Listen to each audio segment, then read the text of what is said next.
My talk is a little bit different than the two you've just heard because a lot of that is on implementation into clinical care, and I might argue that we still have a lot of work to do for implementation in underrepresented minorities, certainly in the United States. My work is in African Americans, but as many of the people in this audience know, the inclusion of underrepresented minorities and specifically African Americans in both genetic studies, pharmacogenetic studies, and in public databases is much less than a European population. So you can see here the persistent bias that remains in genomic medicine. So the blue piece of the pie is all populations that are not European descent. In 2016 in all of our either published literature or in databases. And the pie piece has gotten bigger, but a lot of that addition has been through the addition of other Asian populations with very little increase in Latino populations or African American populations or even Native American populations. So what we can do to implement genomic medicine or even pharmacogenomics in these populations is really limited.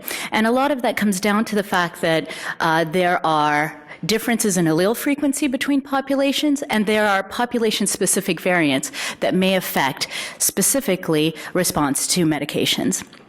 So our lack of deep clinical phenotyping within these populations with matching genotype really limits our ability to implement and to translate in these populations.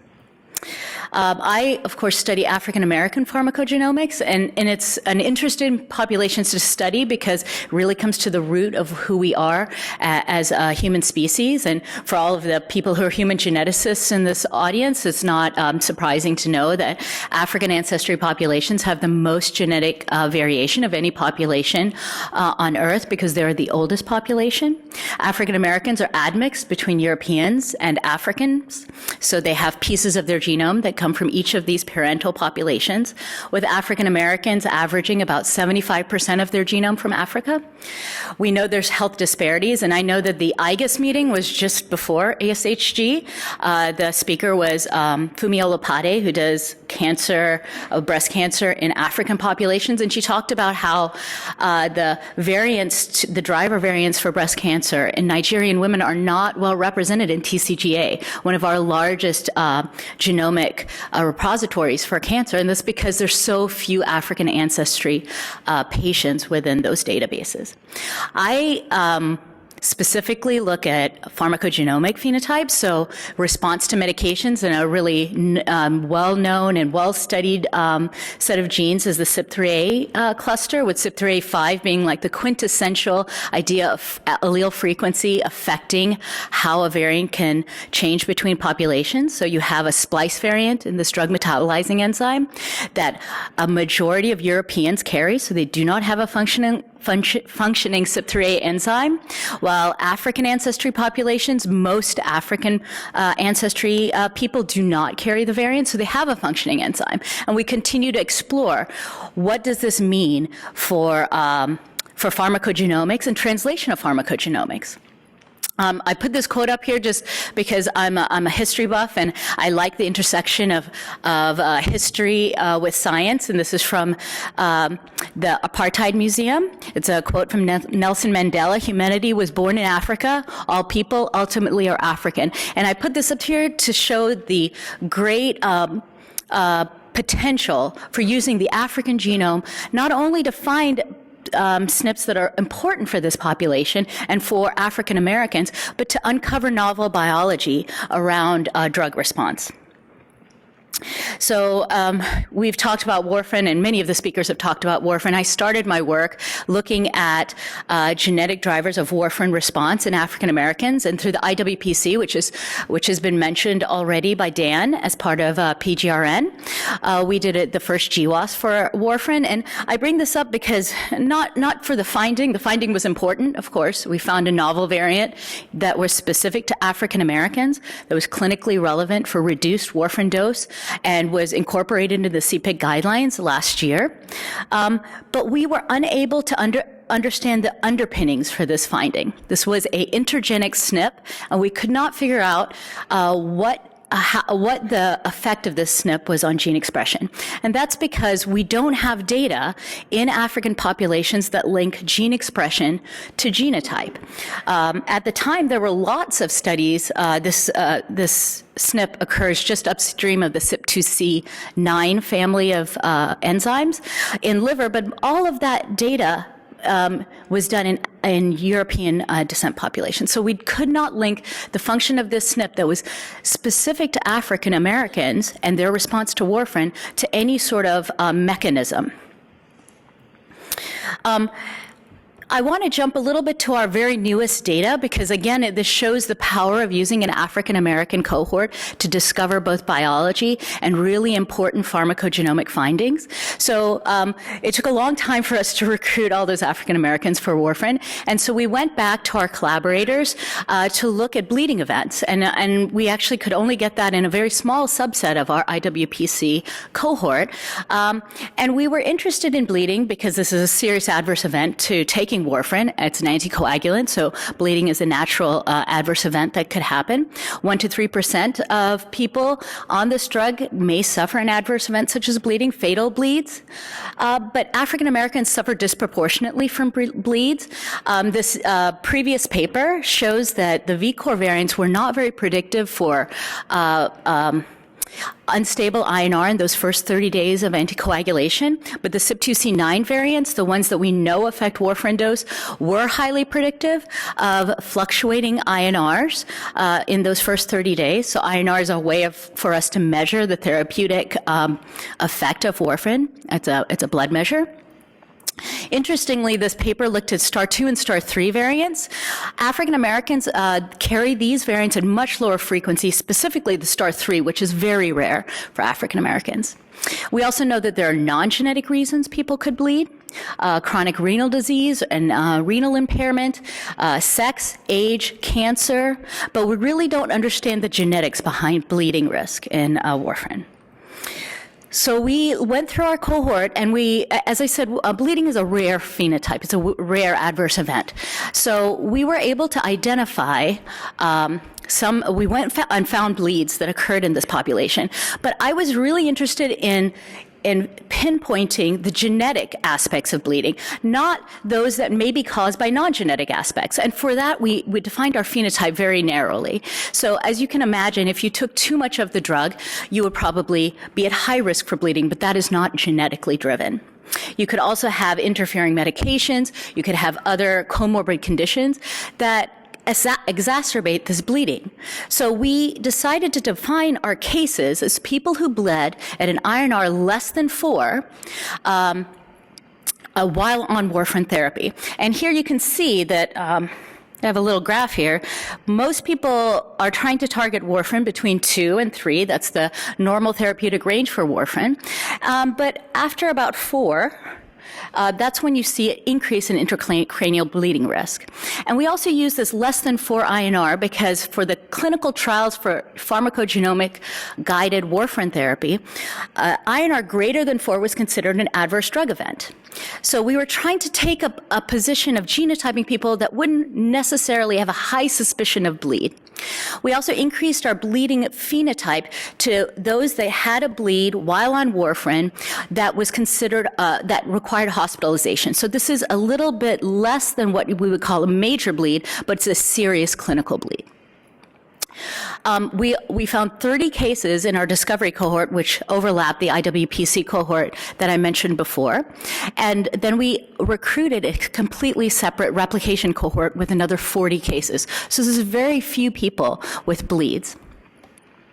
And you can see from the demographics, renal function was the only real major demographic or clinical factor associated with bleeding risk. And I'd like to point out that the INR most of these people bled at was 2.6 for the discovery and 2.2 for the replication. So many of these people are bleeding while they're within therapeutic range. There's also a risk score assessment for bleeding right now. There's several of them, as I have listed here. We looked through our cohort to see how our cohort would score for these, because the point of a pharmacogenetic marker would be something you wouldn't be able to just score already. It would have to be additional to what we already know. And so we landed on using the HAS-BLED scoring system, which gives you a point for lots of different clinical or demographic information about the patient, such as hypertension, abnormal renal or liver function being over the age of 65. You get points for each one of these that increase your risk for bleeding. So we went on to run our GWAS, and we came close to genome-wide significant. So as you can see, we found SNPs on chromosome 6 that's significantly associated with increased risk of bleeding at INRs less than 4. We were able to replicate this, and in meta-analysis, we did reach genome-wide significance. When we added this SNP to our scoring system, in ROC curve analysis, we significantly increased the area under the curve. Now, it's not super impressive. I don't know. Maybe this goes back to our conversation about the level of evidence needed to implement, but it's still significantly greater than what we can use, what we currently know to gauge bleeding risk in patients. The gene we found the SNPs we found are just upstream of this gene EPHA7. And again, this goes to mechanism.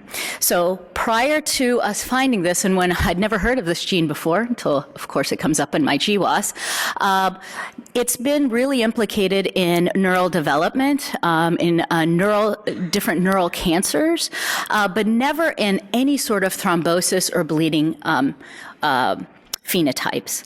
We did look to see if there were functional consequences of these SNPs, so we ran a reporter assay that showed increased expression of EPHA7 in HUVEC cells. So prior to this, we had looked in GTEx, and EPHA7 is expressed in endothelial and leukocytes, so we thought maybe this would be the right tissue type.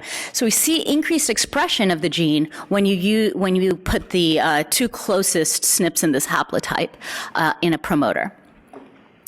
But I have no great story for why this is associated with bleeding risk. We suggest this paper is actually going to come out next week, so I hope all of you in the audience who are interested in this phenotype will read it. We postulated that this could be an interaction between EPHA4, which is another ephrin receptor, and ephrin and EPHA7, though there's really scant evidence for what's going on here, and maybe goes back to the idea that we really, what is the evidence we need, and what are the next steps we need to do? Regardless, I think this is a really important finding. I want to stress that this SNP, these 4 SNPs that we identified, are only found in African ancestry individuals. No other population even carries these variants. So had we not looked in African Americans, we actually would never have found this. And maybe the more interesting or greater benefit of these findings is that we may have found a gene that is responsible for drug-induced bleeding. I don't want to say definitively this is what we found, I don't know that, but I feel like we've started to uncover some important biology, and it's because we have looked at a population with more genetic variability than others. I put this up here for all the people interested in clinical use of this genotype. So using our analysis, we calculated the number needed to genotype to prevent 1 hospitalized bleed while on warfarin was 17 in African Americans. So you genotype 17 people, you prevent 1 hospitalized bleed. And I think that's pretty important as we talk about adverse drug events, especially rare adverse drug events. So what can we do to begin to solve this puzzle of health disparities in personalized medicine? As I said before, we ran that first GWAS in warfarin, and we were not able to figure out the functional effect of those SNPs. And I think there is a lot of value in understanding the mechanism for the genetic variants we find to be predictive for drug response. And it's a really important piece, as Mary pointed out, in how we prioritize data. And right now we have no high omics data, multi-omic data in African Americans, and so I decided this is what we would start doing. And I use the liver because I care about drugs, and liver is an important organ for all kinds of drug metabolism and a lot of disease states as well. So we collected 90 primary hepatocyte lines, and these were all in African Americans. And so I'm going to show you some of the early data that came out of this. And I also put this little graphic here at the bottom, a little plug for PGRN, who's sponsoring the symposium. They made this graphic for me to on our web pages for different projects in African American Pharmacogenomics. This is one of the website is here, and you can find out more about our projects on the PGRN website. So we collected different types of multiomic data on our primary hepatocytes derived from African Americans. First, we use primary hepatocytes because these are living cells in which we can then manipulate their transcriptomes. So we could treat them with medications, specifically medications that upregulate drug metabolizing enzymes, and then take transcriptomic data before and after, so at baseline or after treatment with these drugs. We can also get a methylome on a DNA methylome on these liver samples, a genome, as well as metabolic profiling. So you can take the hepatocytes, give them probe medications, and look at the formation rate of metabolites. And you can incorporate all these different types of data, hopefully to understand mechanism or to understand biology. So the first few things we did were kind of the basic things you would want to do or want to know about your hepatocytes. So one of those would be EQTLs for just liver samples in African Americans. That was our very first study, as well as ancestry association to gene expression and methylation. So one of the unique properties, as I said, of African Americans is that they're admixed between Europeans and Africans with varying amounts of African ancestry. So you can have African Americans with 50% African ancestry. A perfect example would be our former president, Barack Obama, who was exactly 50% African ancestry. Or you can have African Americans with over 95% African ancestry. So there's a spectrum there. And is there any knowledge to be gained on gene expression or methylation with ancestry? We also could look at EQTLs that are derived from drug treatment. Would that give us an idea about SNPs that only have an effect once gene expression is upregulated? And also differential gene expression between drug treatments to give us drivers for the transcription of drug metabolizing enzymes. So these were our first couple of studies, but you can imagine there are lots of combinations of data you could look at, and I've only given you pairwise combinations. We could also build models with 2, 3, 4, maybe even 5 levels of data to better understand the complexity of genetic regulation, gene expression, and methylation in the liver. So I just want to give you a taste of the studies, and I want to also throw out a little bit of advertising for the people actually doing the work and presenting the poster. So for ancestry association in hepatocytes to gene expression, the first thing we looked at were actually the PharmGKB VIP genes, because I really wanted to know about drug metabolism or pharmacogenomically important genes. And I want to highlight here the colored, I don't know if you guys can see the colors, but these SNPs, these genes, are colored, and they are significantly associated with African ancestry. And you can see here CYP2C19 comes up. So we've heard a lot about CYP2C19 with clopidogrel and in CPIC and in guidelines. And so with increasing African ancestry, you have decreasing expression of CYP2C19 in the liver. And it's a very interesting finding. We also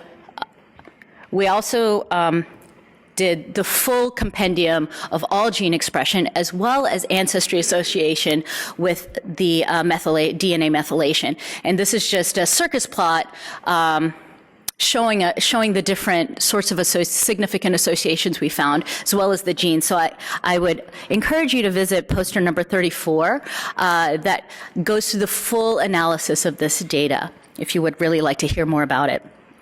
We also looked at EQTLs in liver for African Americans, and prior to this, I mean, many of you know that GTEx is currently going, it's a wonderful resource for gene expression and EQTL analysis across lots of different tissues. However, the majority of those samples are European in ancestry. And when I said I forgot to mention, there were two SNPs, two genes that were replicated in GTEx for association with ancestry. However, in GTEx, there are only 12 samples in liver with both genotype and gene expression that are African ancestry.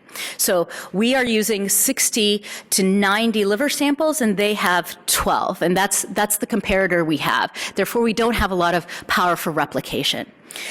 Okay, on to African-American EQTLs. So we went and ran our EQTLs. Again, this time we compared to the entire GTEx liver data set. They have 153 livers. This data was done on 60 livers. We do see replication of two-thirds of our E genes are also found in GTEx, with one-third being novel finds for African-Americans. And so that's really interesting and hopefully illuminating of new biology. We were happy to see that there were common effects for common EQTLs, so the betas for the EQTLs in GTEx and the betas for our hepatocytes were the same. I would like to also stress that we are using hepatocytes while GTEx is using full liver, so there are differences in those expression patterns. But I give an example here of some of the interesting findings we have. So you can see we can find common EQTLs here that are both in GTEx and in our African data set. You can find ones that are specific for our data set but not found in GTEx. And then you have these here that certainly show a pattern in GTEx, but we can find to be significant. And this is driven almost exclusively by minor allele frequency. So because there are so few African Americans, and if this SNP has higher allele frequency in African Americans, GTEx does not have the power to find it even with the higher sample size. So we were able to find it because we could actually get all three genotypes. So before I move on, if you want to see the full compendium of this data, it's on poster number 26 at the poster session. So please visit, and this is work done by my graduate students, so please visit her poster. So moving on to implementation. Because of the lack of discovery data, there's really been slow integration into translation and implementation. And because of this, we and others formed a consortium called the African American Cardiovascular Pharmacogenomics Consortium, or ACCOUNT. And ACCOUNT is based out of two cities, DC and Chicago, with 7 institutions. And this schematic kind of shows the different aims of ACCOUNT. So we have discovery aims and translational aims, which I'll talk about here. We're guided by PharmGKB and CPIC on figuring out what should be incorporated into translation and ultimately implementation.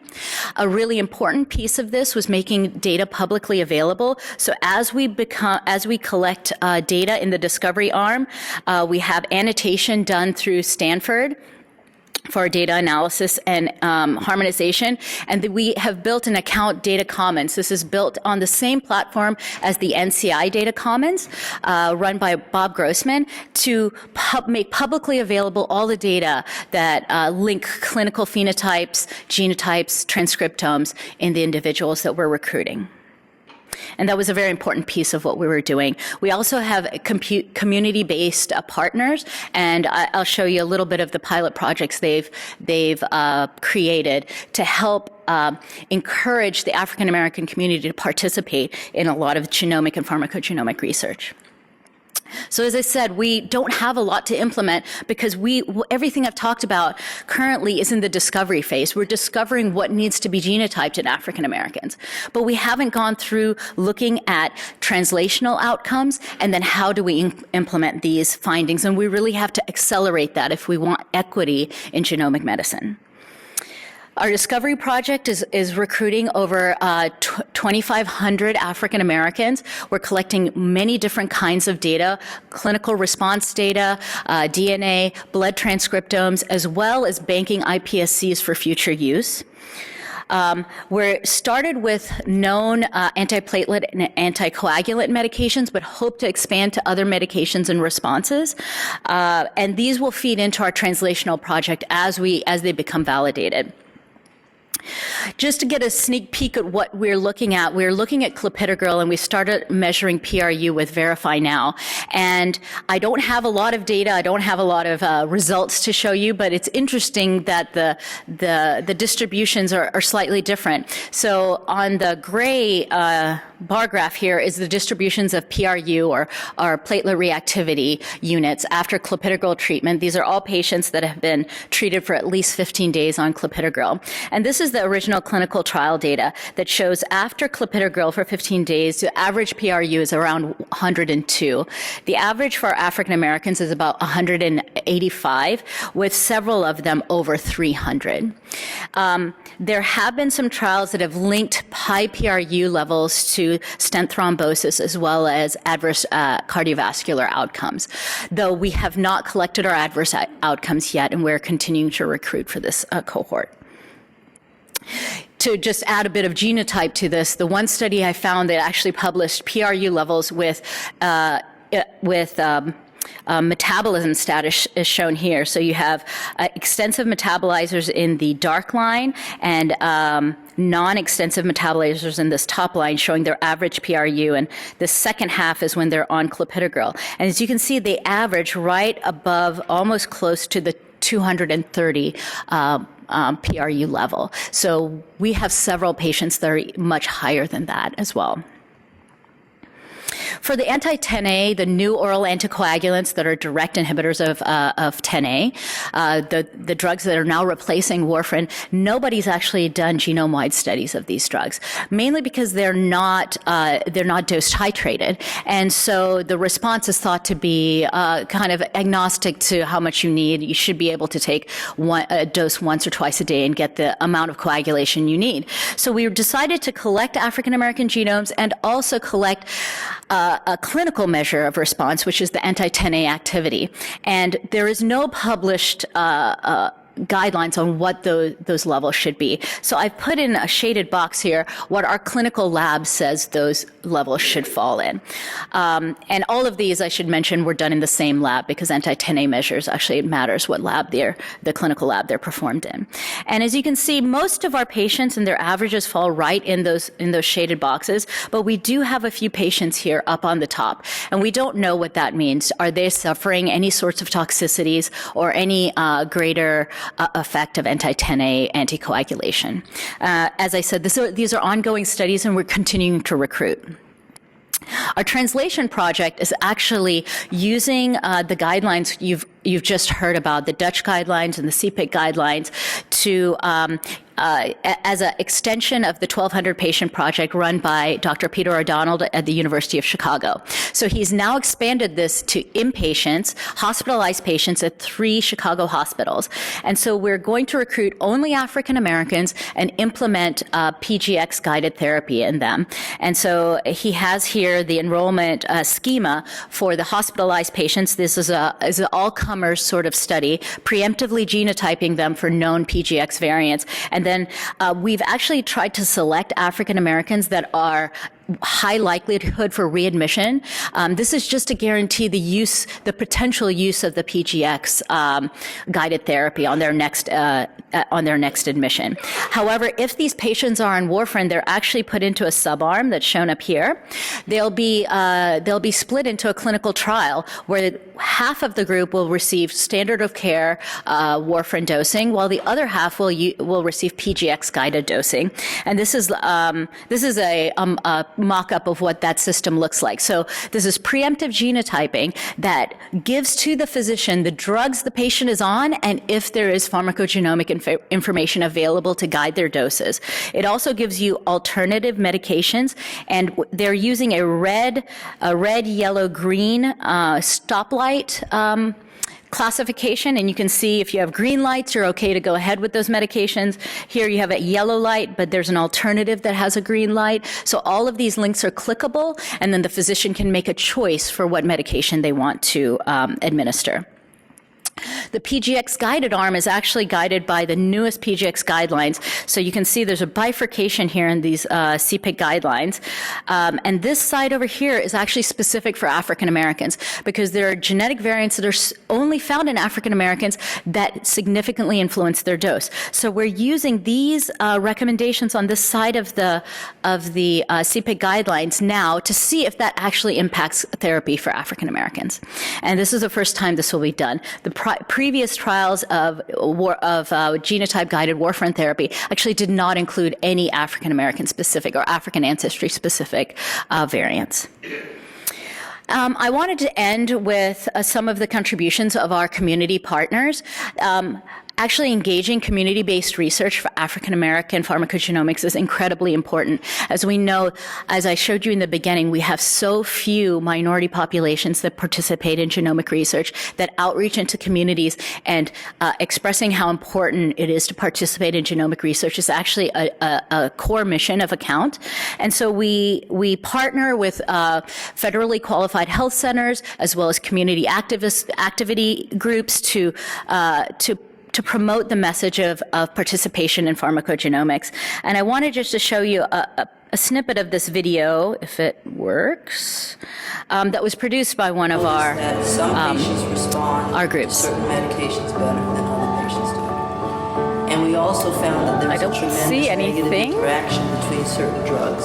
Okay, and so the more... Sorry, that's unfortunate. It's showing up here, but not showing up there. But if you would like to see, if you'd like to see the full video, this is the website for Account and for all of the activities we do in the consortium. I've given you the web address here. The video is actually online there.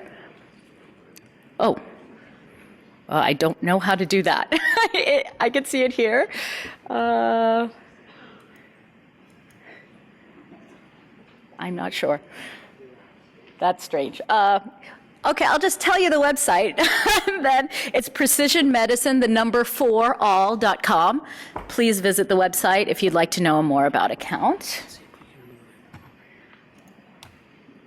Notice that some patients respond to certain medications better than others. Well, let me just. There we go. Here's the website. Please. I hope everyone would be interested in finding out. And these videos are freely available, and we're hoping to use them also to increase enrollment in projects such as All of Us. With that, I'd like to acknowledge many of our collaborators, including PGRN, the Account Consortium, which is spread out across the United States right now, my former lab members, and specifically the patients. We're actively enrolling across many institutions, and as I've learned doing this research, African American patients giving me their DNA and their clinical information is not just a small act of trust. So I really like to acknowledge that. Thank you.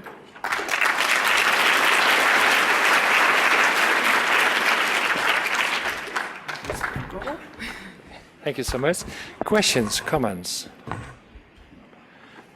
So I was intrigued by your observation that the expression of CYP2C19 has a relationship with the African American. So that would mean that the efficacy of drugs like imoprazole, lansoprazole would be different in. Also depend. Has that been recognized from clinical practice? Or? No, that has not. I think we're the first ones to have noticed this association with African ancestry, and most people don't measure African ancestry. So the requirement for that is genome-wide genotyping. So much of the data we've discussed now could be used to investigate exactly that, if ancestry is associated with these responses. Any more questions, comments? If not, thank you very much. Thank you. So we have come to an end of the first day. First of all, thank you all for coming to today's session. I think we had a wonderful afternoon. Thanks to all speakers and all the audience. I have three other announcements. First, the poster session reception will start right now in the Sales and Pavilion, close to here. I would all encourage you to go there and discuss with the poster presenters. Tomorrow's session will start at 8 o'clock in this room, and it will start on the session on dual genomes. If you have not yet received your name badge from ASHD, it will be available outside on the table outside, so you can pick it up there. Thanks again, and hope to see you at the reception. Thank you.